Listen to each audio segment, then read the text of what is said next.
We are on the Country versus Metal podcast with Zach from Off the Rails. How you doing tonight? Hustling and trying to get some more shows booked this year and just trying to get big as we can. So we've been playing, got to play some really cool shows recently. We just did a show with Cole Barnhill a couple weeks back. Got to finally meet him. I've always loved his music, so it was fun, man. It was a new town, new venue, so it's just been grinding and working. Yeah, just getting out there, networking, getting some more Yeah, relationships and networking. venues.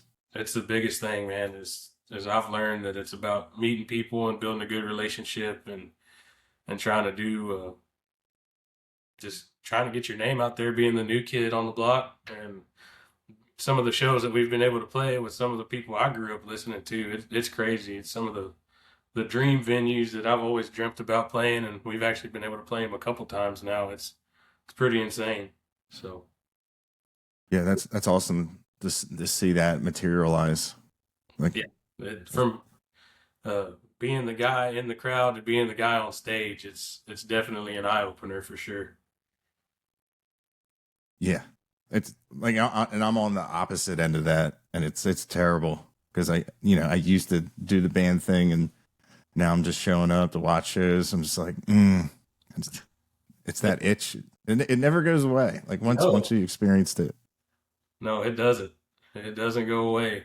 Once it does go away, then that's when you need to hang it up. But if it's in your blood, you got it. You got it. So Yeah, definitely. It's definitely a feeling. yeah, you got to be a different breed to want to be on the road like that, and because so many people tell you it's not going to work, or you're crazy for chasing your dream, and then when it starts to work, then everybody wants to be your friend. They're like, "Oh man, Right. it's Or crazy." People come out of the woodwork, that's for sure. mm-hmm. Or the things that always made when people are like, why don't you get a real job? And it's like, who do you listen to? Yeah, Like, who's your musicians? Is that not their job? Am I too old? Like, when is too old to be on stage? What do you listen to, like Mickey Mouse Club? yeah. I never got that. Like, I don't either, man. There's people that they look at you funny for being a musician just because you're doing it, and they're like, "Don't get mad because we make more money than you do. It's okay." It's like, but it's not about that. It's about just you gotta love it, and that's what people don't understand is if you want it bad enough of it, you just got to keep hustling and keep working at it, keep chipping away. Oh, that's what I've learned. We've only been doing it for this May will be 2 years that we've been doing it as a full time thing, and it's crazy to see it just get better and better and better over time. And we're very fortunate. I've got the best band I could ever ask for. They'd be here with me today, sitting here, but I've been under the weather for the past 3 days, and I didn't want to get anybody sick. So, yeah, that's normally how the band flu oh yeah, goes it's goes goes been through the bad. van. I've been down bad. Like I wouldn't wish this on anybody, but hopefully I'm getting over it. Yeah, it's like I got home from Mile Zero Fest, and I was so sick. Oh man, I bet it was a lot of fun though. I saw all the videos. It looked like y'all had a good time. Yeah, yeah. Man, there was like 40-mile-an-hour winds the last night. That was crazy. But like the weather was just so nuts. Like with that winter storm just crushed the country, and it Oh, it's bad when it's cold in Florida. right.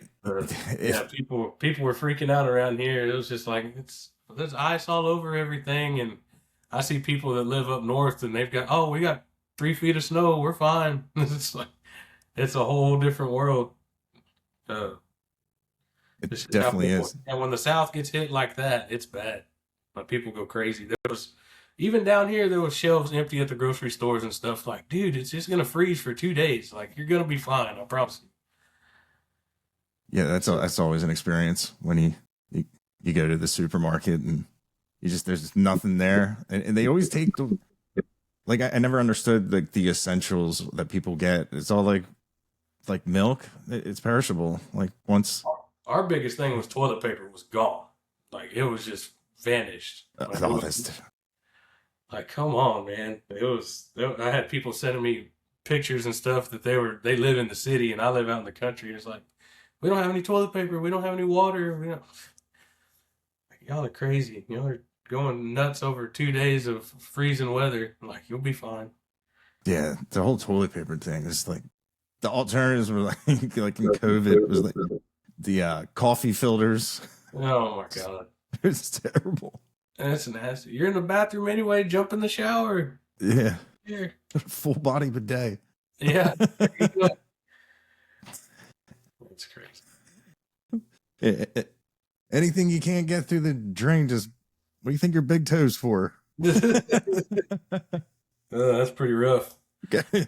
That's Boy Scout it. That's it. Yeah. You know, just never tell anybody. But yeah, man, that was a crazy storm. Everybody that went down to that festival, they had a story.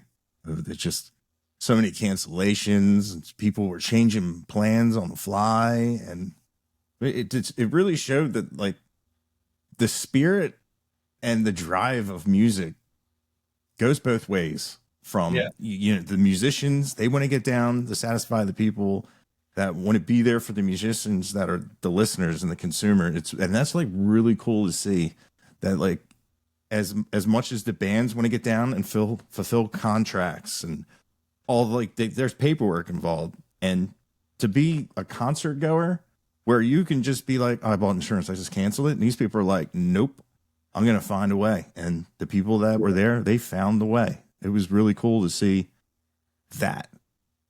Yeah, there's some dedicated fans out there for sure, especially like when it's one of your favorite artists playing, like you're going to find a way to get there. When I was a kid, I've asked people for money to get tickets, like when I wasn't working, but yeah, it's when you got that following behind you, it's cool to see that people will ride for you like that. Like they'll go through hell or high water just to get there, and that's cool. It's really neat.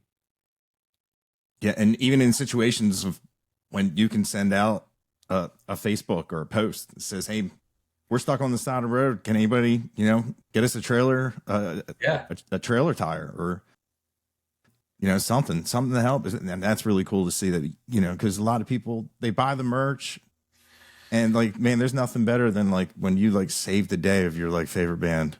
Oh, dude, it was crazy because you're talking about, having to help somebody with a tire or something. When that winter storm was coming in, y'all were all going down for Mile Zero Fest. Well, we opened for Cody West at Floors in the Lotus, and that storm was just rolling in, but people were like, oh, it's going to be fine. It's not supposed to hit till like 5 o'clock in the morning. When we get done with the show, Cody gets done, we're at the merch booth, and we start tearing down. We open the doors, and it is pouring. Like, it is unimaginable. You can't even see. The wind's howling. Like, it came in a lot earlier than they said. And I only live an hour and a half from Floors, maybe an hour and 45, depending. Well, Cody's still got to drive all the way up to North Texas on the other side of Dallas. And I told him, I was like, dude, y'all be careful, man, because that's tough. And he texted me the next morning. He's like, man, the last 50 miles, I drove 20 miles an hour. He said the ice was already iced over. And the Hoosier brothers, they were up in Lubbock at Cook's Garage, and they were stuck up there for 4 days. Like, wow. Snow, like they couldn't go anywhere. And they finally, like the 4th or 5th day, they're starting to come home, and it's still frozen down here. They were 15 miles away from their house, and they couldn't go up the hill. They couldn't get their van up the hill. It was so iced over. So they had somebody try to come pull them with a car. It didn't work. Well, some dude come with his tractor and towed him up that hill and got him home. So it's awesome. That's crazy. Yeah, it's teamwork. Teamwork makes it happen for sure. Man, those guys were up here in the Northeast. I just couldn't. I always have something to do. I had an eye appointment that I've been waiting for. And it was Trudio, Wade Forster, and the Hoosier brothers. And I've seen Trudio a bunch of times. I always want to see them, but man, I love to see the Hoosier brothers, man. Oh man, They put on a show, dude. Josh can sing like nobody I've ever seen. They're good people. Zach and all those guys, man, they're really cool. I got to meet them and hang out with them a couple times. They actually came and they hung out at a show that was close to where I'm from. Cody was headlining that night, and he had Austin Upchurch opening for him, and they were in San Antonio, so they just showed up and they came to hang out, and I got to meet them and BS with them, and they're a cool guy, man. They're just some good old country boys from Waco, Texas. So yeah, hopefully we get on a show with them this year. I'd love to. They're some cool guys, man. They're really cool guys. They've been doing it for a while too, so now it's all starting to happen for them. I'm happy because they've That been on some with Treaty, and I mean they've been on some big shows, some really big shows, and it's cool that people like Treaty will bring on the smaller guys, get them some exposure like they've never heard of them. That's like my biggest thing. Cody West is one of my favorite artists, and like for him to be so like not known, like people, if people that are in the music like are into the Texas scene, they know who Cody West is. But it's crazy like how he's not like global. I mean, he's such a good songwriter and a good, such a good person. Like he's just a cool dude to be around. And yeah, I've been a fan of him. And being able to play with him now, that's crazy to me. That I've become friends with him and being able to do this. But it blows my mind how many people have not been discovered. Yeah, dude, absolutely. Like that song "Buried Alive." Oh God. I listen to that all the time, and that, so much so, like I'll get like upset at myself. I'm like, listen, because there's still some songs of Cody's that I know I haven't heard because Yeah. man, I just get like obsessed with certain songs Oh yeah. and just play them, and I just don't stop. And but yeah, like Cody has that sound along with like your guys' sound. That sound just like late '90s, early 2000s. It was like this big thing, and it like went away for a while. And it's really cool to hear that it never really went away, and it got even better. Yeah. It's definitely it's. I feel like it's moved to Texas because just of all the Texas guys that are making that '90s sound come back, because like Cody's song, you talk about Buried Alive. I love that song, but one of my favorites, and not many people listen to, is called Ocean. And that song just, man, it sounds like it's like Incubus almost. And they do covers of Wish You Were Here almost every show. And he's like, he'll tell everybody like, this is a band that we've pulled from, that we kind of relate to. And that whole crew, when he came out with that song, I don't know how it just hasn't blown up. He's got Let You Go, Oceans, Alone, dude. That song of his Alone is insane. Like, and I know he's known for, like Million Miles and Shine Out, all of his, from the Green album, but there's so much good music that he's put out. And it's cool, like playing, like when we played that show with him at Floors, he played new music that nobody's heard yet. He hadn't even put out. And I'm like, man, like I can't wait for people to hear it. And it's very cool to see that type of songwriting come out of Texas because it's starting like that '90s grunge look. I guess you would call it grunge because I grew up my dad was a cowboy. He still is a cowboy, and I grew up with him listening to Alice in Chains and Stained and my own deal. The first CD I ever bought was Nickelback, and then meeting my best friend in high school, Jared, that plays lead. We started the band together, and he's 25 years old, and his favorite band's Rat, Judas Priest, Dawkins. Like he's the hair metal dude. Like that guy he was born in the wrong time. But it's just when you put that together, and Andy from his background and Christian, him, he grew up on AC/DC and stuff like that, and just kind of put it all together, and that's what we are. We're not trying to be like anybody else. It's just how it comes out with all of our different backgrounds, and I'm liking the stuff that we're writing and putting out because it's different from everybody else's. So, Oh, dude, absolutely. And even though I know you guys like there's like a group of you guys right now that are all seem like pretty tight, Yeah. very friendly, and it's really cool how it has you all have your own sound, you Yeah. know, and like you can definitely tell that your guitar player likes that. I can hear it all day Yeah. in his playing. Yeah. And Jared, he's an animal, dude. I put him up again. My money's on him every time. Like he doesn't sound like anybody that I've ever really heard before. And the stuff that he comes up with when we're recording, like he's real meticulous about what he does. And like we'll be sitting there in the studio and he's like, let me try something else real quick. And he won't stop until he gets it right. And it doesn't sound like anybody else. Like when people come to a show and they see him playing the guitar, they're like, holy crap, where did you find this guy? And man, I'm happy to have him. He's my best friend, and if it wasn't for him, we wouldn't even be doing this. We met in high school, and he was in the band, I was in the band, and we graduated and everything. And he's a little bit younger than me. And then one day he's just like, "Man, we need to jam and do something." And we started jamming and playing little dive bars. I'd play an acoustic, he plays electric, and then I was like, "Man, if we're gonna do this, we need to find a band." So I started working at a different job, and I met Christian, our drummer, and he's like, "I play the drums." And there's a lot of people that tell you, "Oh, they play the drums," you know. And he's like, "Yeah, come over to the house after work." And I did, dude. And he like had his own home studio and this badass kit that he had, and like he would play. You could tell him to play anything, and he could play it note for note. And I'm like, wow. So I told Jared, I was like, I found our drummer. I said, now we got to find a bass player. So we did a Facebook post. There's a bunch of pages around San Antonio looking. This is what we're doing. This is kind of what we got going, and we put an ad out. And Andy was one of the first people to hit us up, and we went and practiced one time, and we were like, man, we got something special here. And I'm pretty sure like the first or second time we practiced is when we wrote our first song. It just happened right there. That's the first song that we put out, Make It Out Alive. And I was like, man, it doesn't happen like that. It was pretty neat. So we haven't just all came together. Yeah, it all came together. The right place at the right time. How did the band name come about?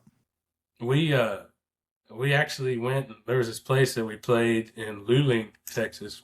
I live in Gonzales, and there's this little town across I-10 from us. It's called Luling, and they had this little bar that they opened up, and they started kind of having a music scene around here. Because Gonzales, it's all like country and stuff like that. There's not much for rock, and it was called Railz and L's, and so we were playing around and we were trying to come up with band names and stuff. And Jared, he called me one day. He's like, hey, we were playing the Rails and L's for a while now. He said, my mom came up with a cool name. I said, what's that? He said, Off the Rails. And I was like, I like it. And I said, I wanted to change it though. I was like, it'll be like Motley Crue. I said, let's put a Z at the end of it. Off the Rails. They didn't spell theirs right. I said, so that's where we came up with it. And it's just a cool logo. And they're like, what's the Z for? I was like, well, my name's Zach. So I guess that's the reason we did it. But that's the only reason I can think of. But it just looks cool. Like, Off the Rails. You hear it and it's kind of got a ring to it. So we ran with it. And I've seen other bands that they're called Off the Rails. You look them up on YouTube, but they're like with an S. So they can't say, oh, they're stealing our stuff or whatever. They're just like little mom and pop bands or whatever. But there's a lot of bands out there that have the same names.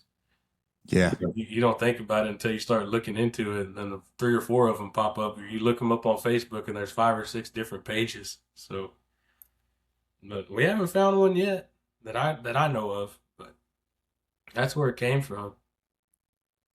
Nice. Yeah, I was wondering that. Yeah, that's how it came. Jared's mom, she's the one that thought of it. I was like, man, I like it. So we just, like I said, just changed it around, and all thanks to Miss Shannon. She came up with it. I haven't looked back. And then now it's like, it's crazy going around and seeing our stickers on stuff, because we give people stickers, and like every venue, they'll slap them on the wall. Like you go to Floors or you go to Cheatham Street, San Marcos, and then anywhere that there's always a door or a pole or something that has every band that's ever played their sticker.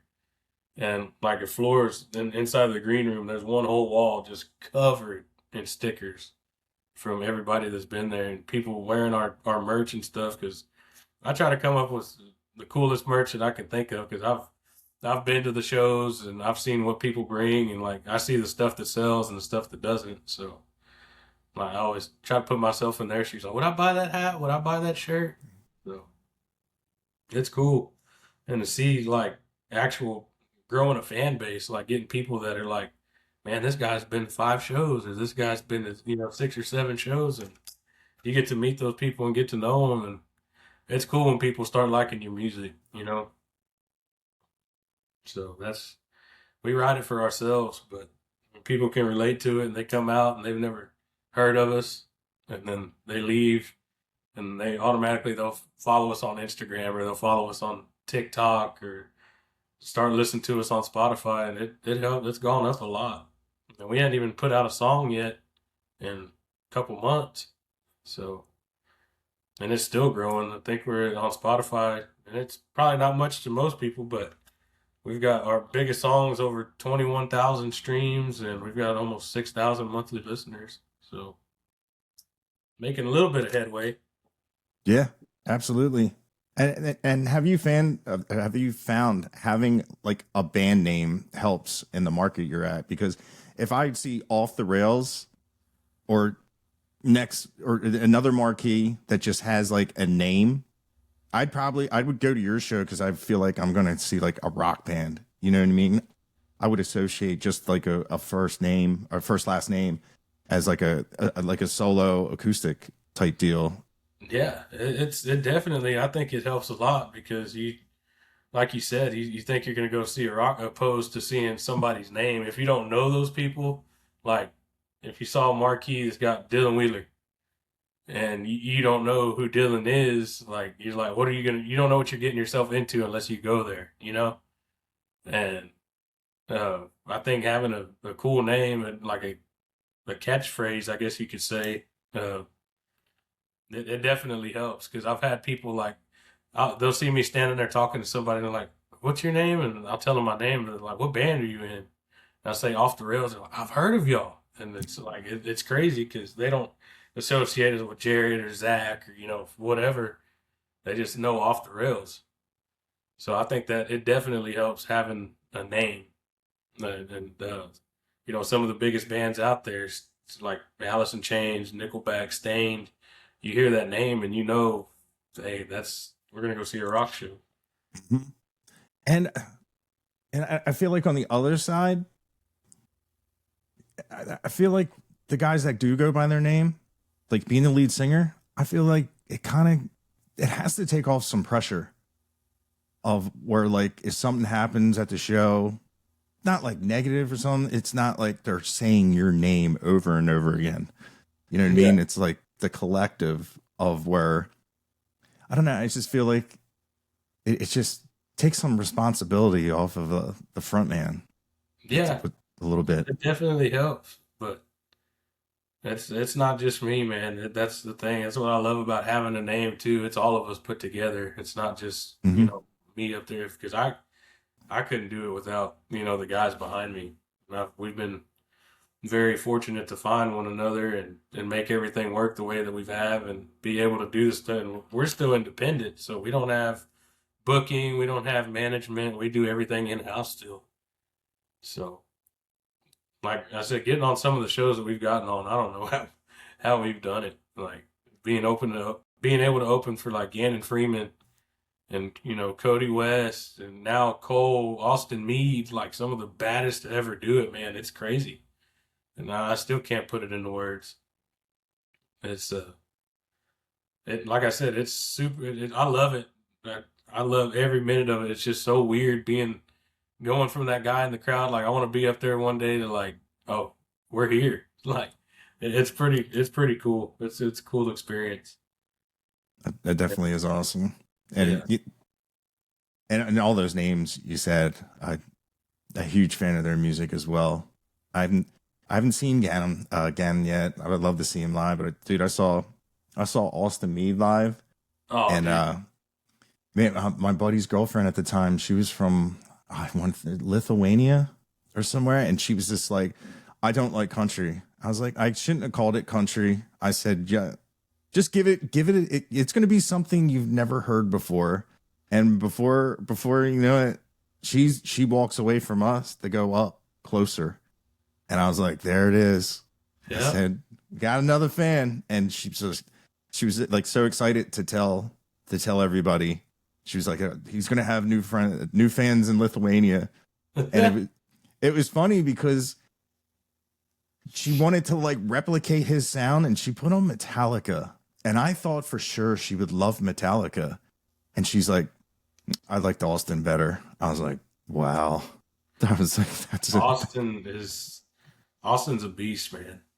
That his production that he puts into, doing a show, like there's a lot that goes into his shows, from the lights to the drummer. Like he's got one of the baddest drummers I've ever seen, Owen, and D Willie playing lead, and Austin's a beast too, and his bass player. I mean, they're all a great group of guys, and they put on a hell of a show. And because we played with them down here the first time we opened for them at a venue we've got outside of San Antonio. It's not real well known, but it's starting to. It's a really nice venue. It's big. It's called Texas Pride Barbecue, and they've got a huge outdoor stage, and like he can fit a lot of people. And we opened for Austin there, and we got to talking to each other and BSing, and we were able to get on another show with them. We played with them at the Tap in College Station. And just to see, like, it was even an off day there because they had an out-of-town game. A&M, they're so big on their football, and they had an out-of-town game, and there still was, like, 200 people there just to see Austin. And, of course, they had never heard of us, but as soon as they did, they were like, man, y'all are badass. And it's cool to get associated with those guys because, like, they're some of the music that they put out, it's like you were saying, that older sound that's starting to come back. And Austin's got his own sound. Like you can't really categorize it into anything but Austin Meade. And from where he started to all the music that he's putting out now, it's crazy. He's good.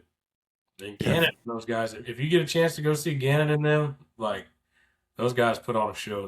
Those dudes are funny, man. Them Oklahoma boys are funny. They are funny. Those guys are hilarious. Gannon's cool. Travis, Tyler, and Wade, like they're legit, man. Yeah, man. I wish I lived closer. Yeah, you're like Pennsylvania, right?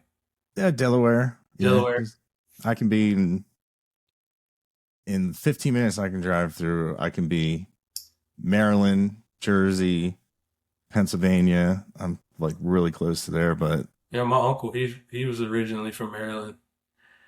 He'd go up there all the time. They go crabbing, and people, they don't understand what that stuff is. He moved down here to Texas, and it'll be 20 degrees, 30 degrees down here, and he's still outside in shorts. He's like, man, this ain't nothing, Right. And you don't know what cold is. Yeah. Or like, man, people from Maryland, crabs. That's like such a huge. That's like he was telling me that he knew those guys. Like he's seen them play with the brothers Osborne. They're from Maryland. Mm-hmm. They did like the music video. There's a spot where they're crabbing or whatever, and my uncle was like, I have been there more times, and like that was our hangout. He said, I've seen these guys play I don't know how many times, and it's like that's crazy that he was that he had seen those guys before they even blew up.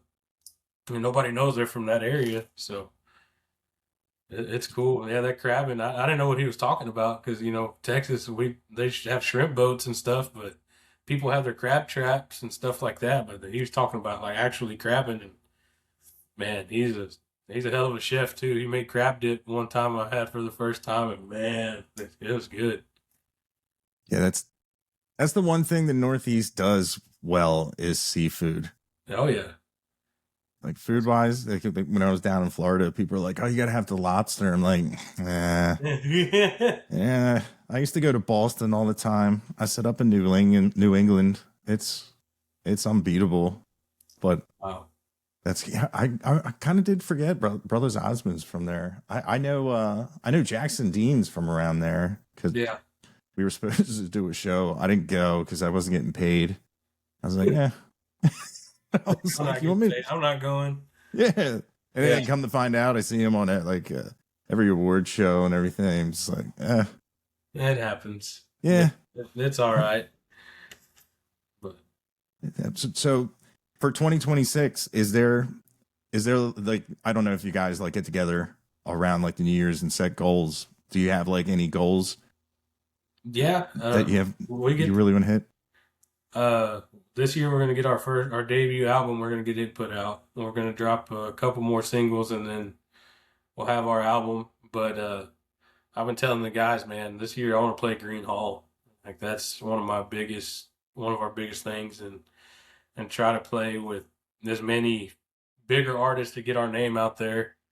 And that's our goals is trying to branch out more because we've been in Texas for the past 2 years. So it'd be cool to get with somebody and be like, hey, y'all come on tour with us and play 3-4 shows out of state.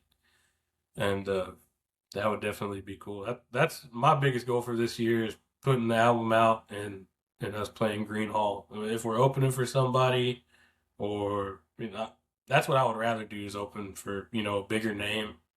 So because there's a lot of them around here that they sell it out every time that they play. And it's like I saw Cody West play there with Sterling Elza, and they sold it out. Well, Sterling's from New Braunfels. He lives in New Braunfels now, so yeah, it was standing room only, man. It was packed. And I've seen Austin, Giovanni, and the Hired Guns, and I want to play with those guys because they've got that rock. They got a really cool sound. And people have told us that before. They're like, man, you need to play with Gio. And I was like, man, he's a hard man to get a hold of. I love those guys. No, they're cool, man. It's just like, and that's another thing I've learned just being so new to everything. Everything has to go through management or booking. Like, you can't just go up to these guys and be like, hey, man, let us open for you. And they're like, well, you got to go through this guy, and this guy before we figure it out. But you become friends with them. I think it's a lot easier. It's all about who you know. Oh, absolutely. Yeah, Gio and there's. It's funny in Baltimore. I was in Baltimore with him. And I never tell stories about what we do after shows or on the bus. And I just remember we were walking around. I was telling Gio, I'm like, yeah, have you ever see The Wire? Because that's where we're at. Like the cops will not come. We should not be in this neighborhood. It's late at night and we went somewhere. So stuff went down. I was like, I'm never going to tell anybody. The last time I saw him when I was in Texas, he just starts telling the story. He's like, yo, we were in the Badlands in Baltimore and we're all walking around. I'm like, oh, okay. But man, I've had so much fun with those guys. And like you said, that sound, like what you guys are doing, I love how it's coming back, but it's coming back organically on its own. It's not like people were like, man, what I really think would work right now is to do that, because even that own like scene like ate itself alive. I'm like, what happened? I know unfortunately a lot of the big names they passed on. Yeah. But man, it's weird because like you could obviously you would hear Chris Cornell or like Lynn Staley and hear the voices, but the guitars sounded different. The bass and everything had its own cool sound. And then like for some reason, all that just got like squashed out and was just like, man, as much as I liked like the sounds and the breakdowns, like the guitars, they lost like it just all like the characteristics of it all. And I really like you can listen to Off the Rails and you say that's off the rails. You listen to Jake Slay, Red Embry, Gio, and Cody West, and it's all like even before like the lyrics start, you're like you get a feel, especially like the more you listen to, the more you can hear influences and everything. And some guys are more on the riff side, some guys are more on the layering, and it's really cool how no matter who you listen to, it's going to be badass and you're going to be happy again if you love that style of music. And I love how it's back and like it's it's really cool, and to have like a full hand of people and stuff. And then like when you get to meet all these guys, you get to, you know, I have yet to meet somebody that I haven't been like, oh, you know, like everybody's super cool, everybody's super down, and love making the music as well, and love the fact that people are listening to it and are very, very generous to their fans. It's a really cool scene to be involved in right now. It is, man. It's definitely.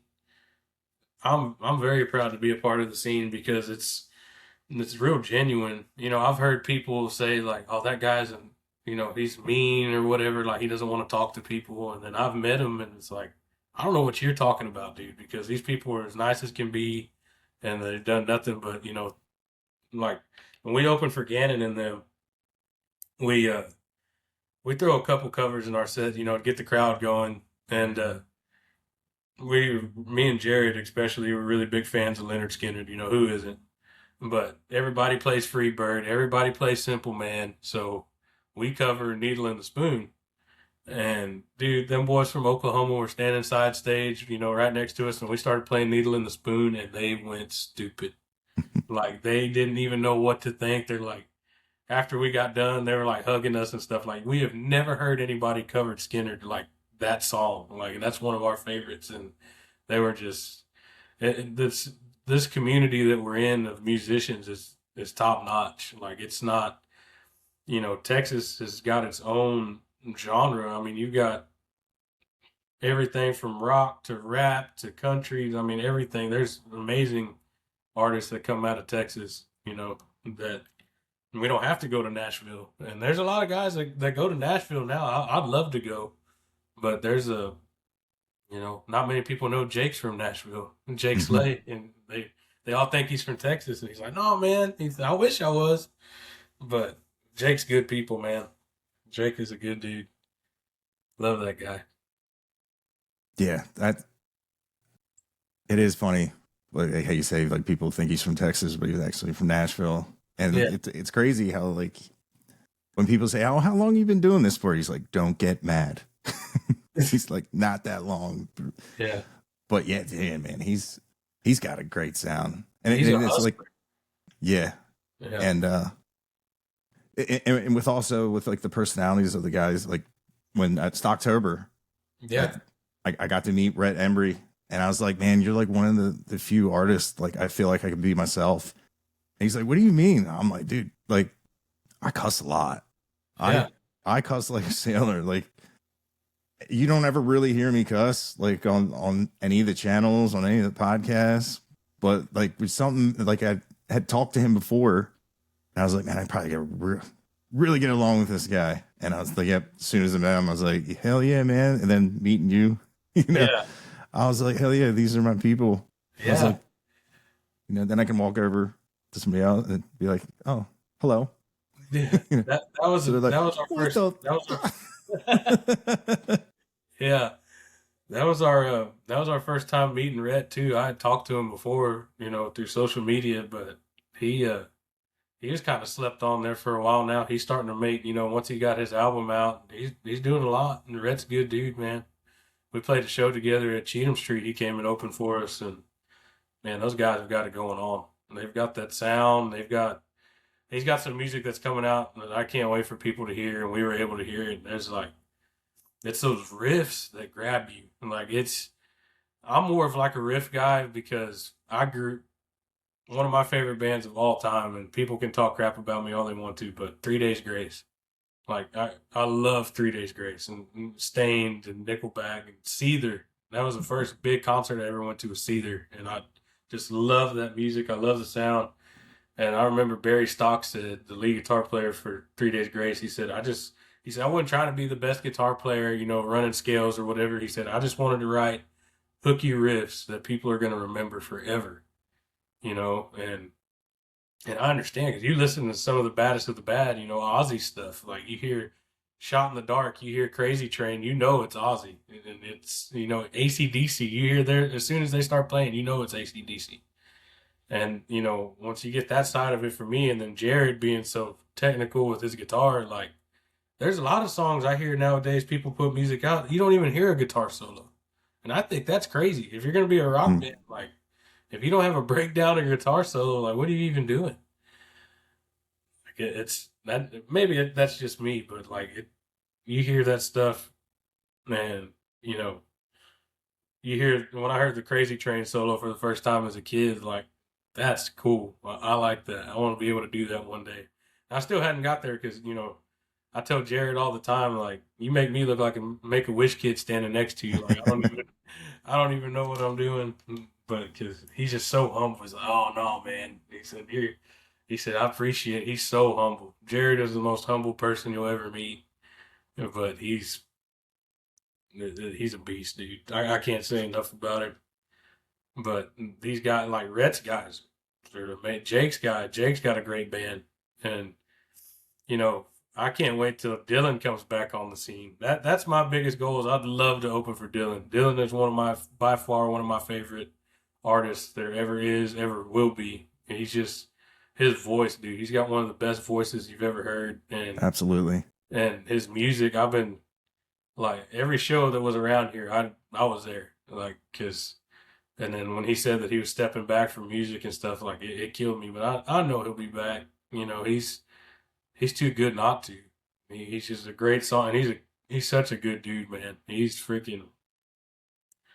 good dude. He's a really good guy. And his whole crew, like D Mac and Brock, those guys together. You put them two together on the guitars, like it's insane. And D Ross on the drums. And man, it's crazy. And they had Jake Romo with them before they had stopped. Now Jake's playing bass with the Hoosier brothers. So it's I can't wait till he gets back at it, dude. That would be my main goal is be able to open for Dylan. Yeah, that would be awesome. That's one guy. Like, man, if he's around, I gotta go see him. And Yeah, like his entire band has been so great to me and everything. It's I, they're genuine, dude. They're as genuine as can be, and a lot of the guys are. People have bad days. Like if you're an artist, or just people, you just get tired of it. You don't want, you just want to relax after a show or whatever. And I get it. It's high energy sometimes, and it's a lot. It can do a lot to you, and there's times that it's stressful, and there's times that it it's all worth it. It's all worth it. But guys like that, that's the reason that's still what's crazy to me is growing up watching all these guys doing it and being able to play with some of them. Like to me, that's crazy because I saw Cody West for my first time in 2018 when he opened for Coe down in Corpus Christi, Texas. It was me, my dad, and one of my best friends, Larry. I grew up with him, and nobody knew who Cody was. Like it was sold out. It was a sold out show. There was 1,500 people there. And after Cody got done, he went over to his merch booth, and there was like two people that took pictures with him. So I went over there and I started talking to him and just started BSing with him, and that's when I found out real quick like how cool he was. We got talking about music and hunting and fishing because we both like to hunt and fish, and then I met Co's tour manager that night, and I was asking him, I was like, hey man, I said, does he do like meet and greets and stuff? He's like, no man, he usually doesn't do that. I was like, I understand. And he's like, how many people are with you? I said, just me, my dad, and my buddy. And he's like, wait till after the show, I'll come get you. And I was like, really? He's like, yeah, I got you.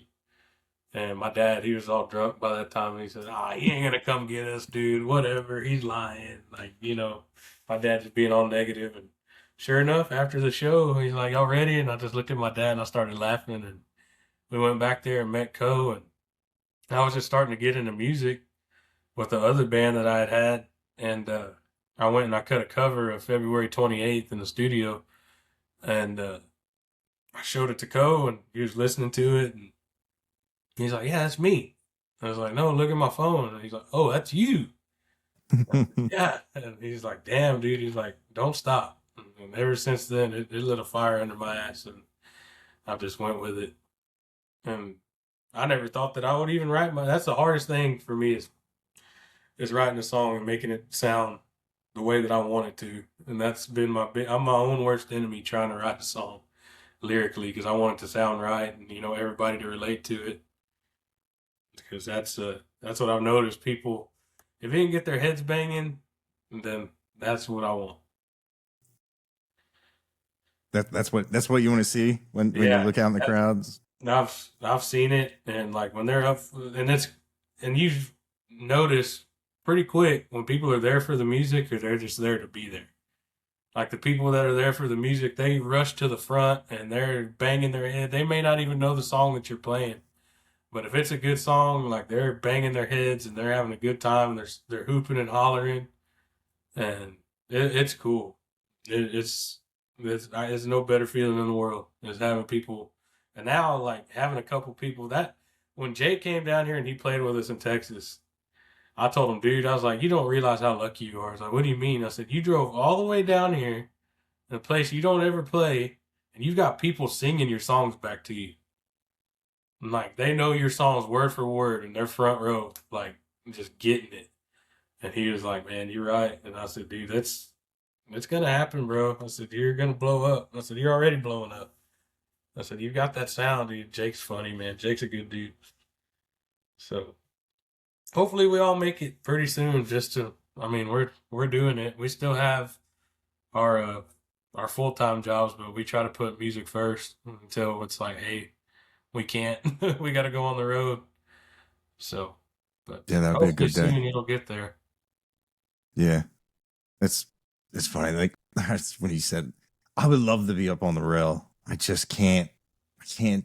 That whole feeling of being smashed, I was just like, oh, that's a whole nother animal. I know a lot of people that's where they have to be, and I get it. I love it. Like I'm like an observer. Like if you probably didn't know who I was and you were looking at it, you'd probably be like, "Oh, this is a musician." yeah. That guy. Yeah, I don't do like the arms crossed, but I'm looking, I'm like, Yeah. oh, I like that sound. What is he stepping on? I want to see pedals. I want to see like what you got. You got an amp, you could go digital. And like I love like the whole aspect of it. And it's like homework, but it's like it's the fun kind. But man, that takes those people that they wait early, like they get there early. They wait, they sacrifice, like won't drink water, won't eat, Yeah. it's totally dry. We're gonna stand here for 6 hours, and it's just I love it, man, the drive. I have very huge admiration for someone like that. It's just I feel like I'm on fire. Yeah. I'm like, no, you get like, oh. you seem to be you would probably be more that person. I could see you like standing side stage, like you're already there with the band, but like you're off to the side just watching. Like I could see that. Yeah, I definitely want to be out front. A lot of times I've had backstage access, but I'm like, I gotta run. I want to hear what the sound guy's hearing. Yeah, because man, I want to hear that thump. Oh, I love it, dude. It's I've learned that too. Like sound in this, I'm like you. I want to see like what made that sound. Like what is he using? And I've seen a lot of guys, and I want to get one bad. Jared's old school, man. Jared's got to have an amp. He's got to have an amp. Like he will not. Jared doesn't use in-ears. He's got a monitor in front of him, and he is freaking. He's old school. I'm telling you, he was born in the wrong time. But people ask him all the time, like, what are you using? Like, what pedals are you? He's like, dude, I use a Line 6 Katana, and I think Boss Katana. My bad. It's a Boss Katana, and that's it. It is his tone that he gets is just the way that he plays. Like he's got a pedal board, but like there's nothing like he plays through that amp, man. If he would have it his way, he'd have like a 5150 or something like that. If I had it my way, I'd have a Mesa Boogie. Like that's one of my favorite amps of all time. But I've seen a lot of people use those neural DSPs, those quad cortex. Yeah. Those things, I think that's the way to go. I mean, as far as like if you're traveling and you're trying to get that sound, it's that big. It's a box. I'm like, that's the same thing with the Kempner. Kemper, yeah. But that neural dude, it just sounds so. I think that's the closest pedal board that you can get to sounding like an amplifier. You know what? 100%. Everybody, even Sunshine from Chainsmith and the Saints, who I expected never to go digital, Yeah, uses one. Uh, you know, one guy in Geo uses the Kemper, the other one Neural, the quad cortex, and yeah, like, and I have a Mark V Mesa right there, and I have a 5150 right there. You just make profiles of them, and I don't have to you don't have to wait for the tubes to warm up. You have to worry about a tube blowing up, or because like where are you gonna find tubes at anymore? oh, The whole dude, maintenance and having your sound 100% all the time the same, and the routing is huge. Like yeah, if you want to use in-ears but only hear like yourself, you can just that's what I do. It's funny. Like I have sometimes sound guys be like, "Hey, where's your feed for the in-ears?" I'm like, "I don't need it. I play off the bass, the bass drum." And they're like, "What?" I'm like, "I'll be fine." I said, "Just watch. I'll be fine." yeah, And just the whole routing thing, because I can practice. Like a lot of times when people request something and you're like trying to learn something on the fly, you can just pull it out and just play through your ears. No one knows what you're playing. And it's just really having a full stereo rig and just having, because like it just makes a huge difference. But I get like when you can crank a tube amp, there's no replacing that. There's mm, some magic in yeah, that analog world. yeah. But It's those. When I saw Seether when I was a kid, and they had those Mesa boogies, dude, and they were taller than they were. Like they were huge. And I'm front row. Like I was one of those people. I got there early. I was 13 years old, and I got there early, and I was right in front of Sean Morgan. And when he started playing the first riff, dude, you can feel it in your chest. You can feel it like yeah. it was nuts. And I was like that moment. I was like, that's what I want to do. Like I want to be on stage and I want to make that sound. Like that's Yeah. exactly what I want to do. Get some gasoline, burn that house down. That's the song that he opened with was I Gasoline. dude, I Yeah, I have a funny story about Seether. And guy at work knew I played guitar. He was a bartender, and he's like, he always said, "Yo, cuz, this guy at the bar. He was in his band, good band, and he wants to jam." I'm like, okay, well, you give him my number. He's like, well, yeah, yeah. And then I asked, I said, "Hey, whatever happened?" I went back with his band. I was like, okay, what band? He's like, I don't know. I don't listen to music. So Seether? I'm like, what? I had a chance to play with a guy from Seether. He's like, really. apparently he just walked off the bus, quit for a while. I don't know. Damn. It's funny. It's like the drummer in my band was like, "Hey, want to go to what's her name, Lizzie Hale's house?" Yeah. And I was like, "Sure." You know her? Yeah, yeah. Like we're getting close to the house. He's just like, "Oh yeah, by the way, I don't know who she is. I just know where she lives." I'm like, "Dude, this is how rightfully so. We should be, Yeah. excommunicado. Like, This what is are how you doing? how Just you because get you, thrown in jail. This is how you yeah, get stalker. It's like for right?" stalker. And I get associated. I'm like, yeah, like That's it's funny, dude. That's yeah. fun. It's either that oh, man. They just came around here, and I had a chance to go, but I was going to Mile Zero. Yeah. I've yet to see them. I hope they come to. I know that 3 Days Grace is coming to Texas, San Antonio, I believe, this year. Hopefully, I get to go to that. And I'm glad that Stained is coming back, man. They are kicking butt again. Dude. It was funny is I'd never when I was at Texas Motor Speedway, I was backstage, and this guy was talking, and I look over, and I'm like, "Oh, that's the lead singer of Stained," and I was like, "Oh man, should I just I was like real close to him. I was like, should I go up and I'm like, nah, so I didn't. And somebody else found me right before they got on. I walked off to the side, and he was like, "You look around my age," and I said, "Yeah, we're probably the same age." He goes, "What do you think? You think they're going to be terrible?" I said, "I don't know. I'm really, really, really wondering how this is going to sound." Dude, they drove nails through that stage. It was incredible. His guitar player, Mike? Yeah. Oh my God. Like he played like how I play, like right before you look out in the crowd, say really happy to be here. And as soon as that music starts, goodbye, just head, just the movement. I was like, man, and his voice, it was just like Time Machine. I was like, I did not feel robbed. I didn't get to see Prime Stain because they were Prime.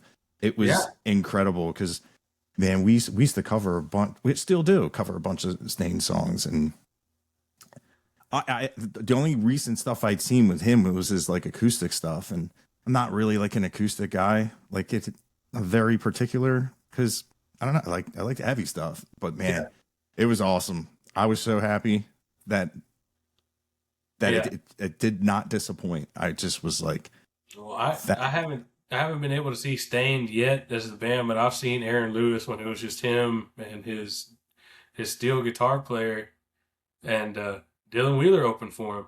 Dude, that's awesome. And that was at Floor's Country Store in the Lotus, sold out, 4,000 people. And dude, you could have. They were singing just his voice with that guitar. Like, Dylan too, like, it was so funny. I'll never forget.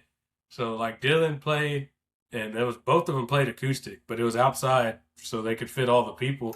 And I didn't plan it at all, but, like, me and Dylan were almost wearing the exact same clothes. Like, he had on a shirt, like, a striped button-up shirt. I had on a striped button-up shirt, and long hair, flat bill hat, and he got done playing, and I'm trying to walk inside to go take a leak or something, and people were grabbing me like, dude, you killed it. You're such a bad...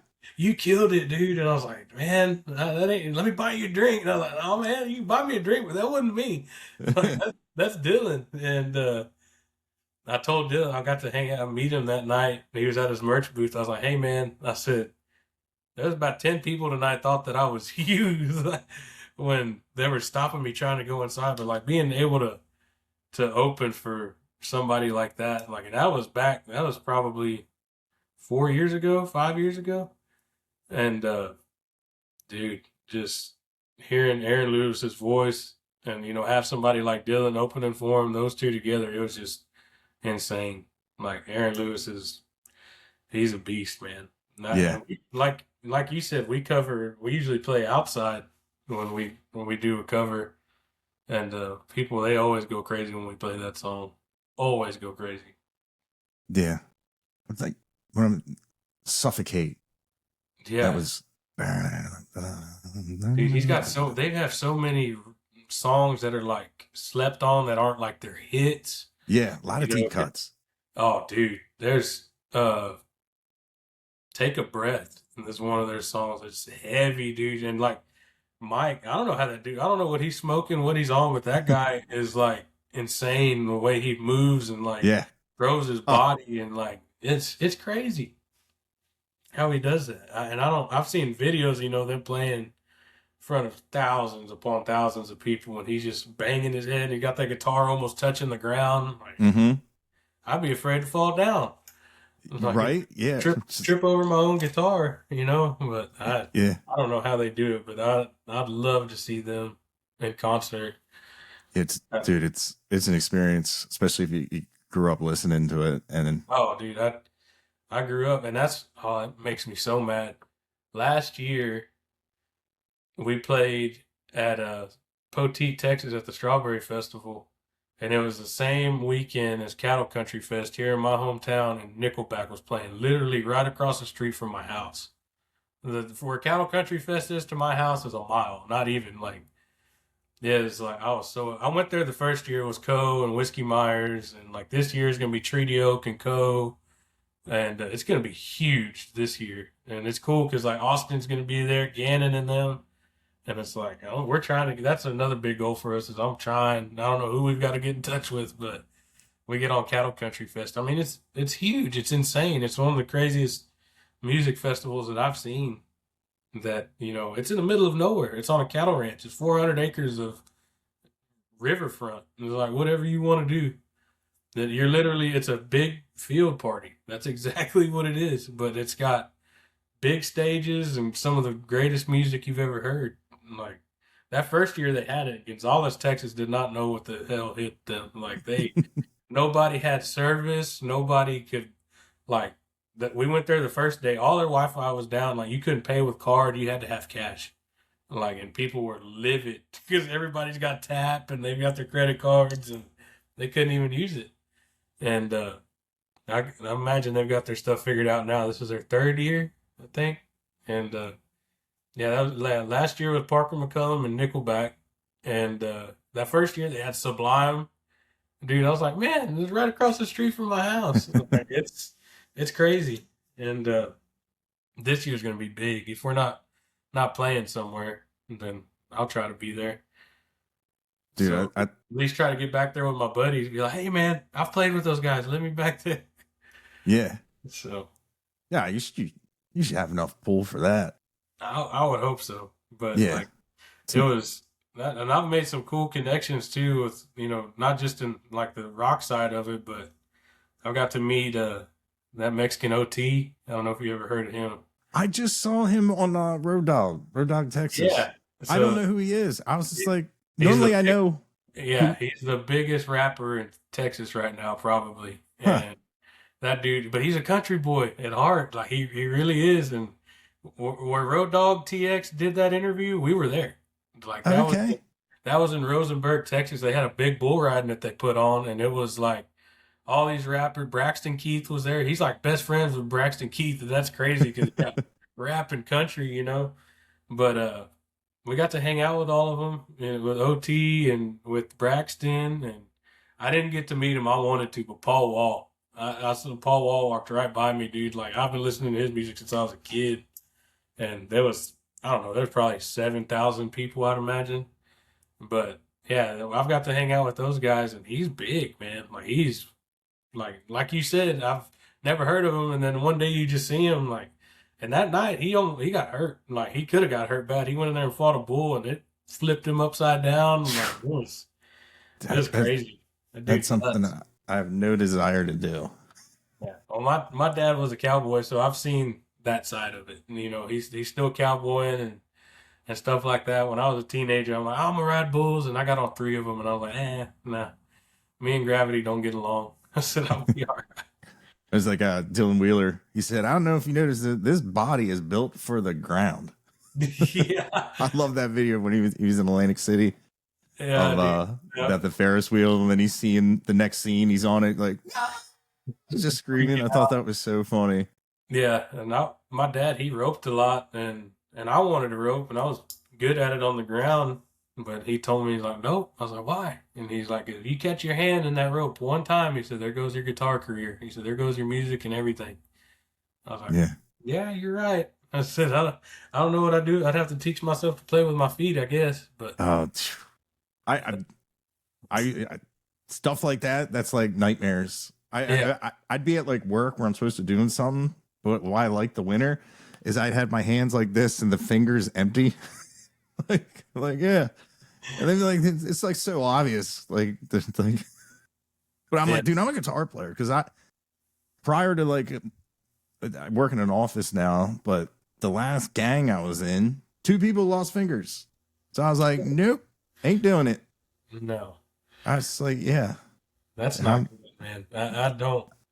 I've seen it happen. My dad, he didn't lose his finger, but he's got his pinky. It stays like that. It will never be straight again. Like Oh, he's like, it's just he got it caught in a rope, and it didn't pull it off, but it hurt it bad enough that it's for the rest of his life. It'll be stuck in that position. oh, that's gonna be terrible. Like trying to put your hand in your pocket. No, he laughs about it, dude. He makes jokes. Like he told me one night, he said, I don't know who it was. He said, but I guess James got drunk and tried to straighten it out. he said, I woke up the next day and man, it hurt. He says, I don't know what happened. Who tried Yeah, to talk me into it, but he's funny, man. can But only order 9.5 drinks at a bar. yeah, that's it. That's all I can do.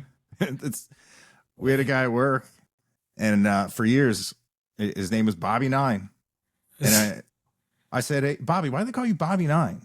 And he was like, because I got 9 fingers. And I was like, oh. He goes, yeah, people around here are dicks. I felt so bad. He was so nice.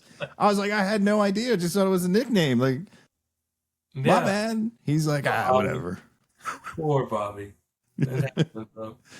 But so are you in a band full time yourself? I was. I've had the same job for the last like 22 years, but I did the 9 to 5 and still managed to do like 130 shows a year. Wow.